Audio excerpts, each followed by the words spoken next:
Sarbanes for 5 minutes. Thanks, Mr. Chairman. Thank you all for being here today. We really appreciate it. Since 1975, as you know, Department of Energy's Energy Conservation Standards Program has put out very reasonable, feasible energy saving standards for a whole variety of household appliances, dishwashers, stoves, light bulbs, washing machines, dryers, refrigerators, et cetera. Even though the energy savings for any one of these appliances might be small, as we've already heard today, the sum of these energy savings can have a very significant impact on energy costs and save the average family hundreds of dollars annually. So, Mr. Rodriguez, I'm trying to get some sense of it, like quantify what that looks like. If you take those individual appliance energy savings cumulatively across all the appliances that have these standards across the country, can you give me a sense of how much energy we're saving because of those standards and because of the standards program? I can actually, and it's a startling statistic that I think everyone should know. On a look-back basis, by 2020, the efficiency standards have saved Americans more than $1 trillion from energy that otherwise would be wastefully used. By 2030, we expect that number to be $2 trillion. So, aside from all of the other important reasons to do this, reducing our carbon footprint, cleaning the air, addressing pollution, et cetera, just the bottom line economic savings that it represents to families across the country is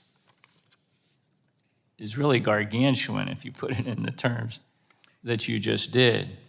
And this matters not only to the consumers, but when we consume less energy, as I indicated, we're relieving stress on the grid. I mean, you've talked a lot today. You've had a lot of questions about grid reliability, how to kind of manage the portfolio in ways that creates stability across the system.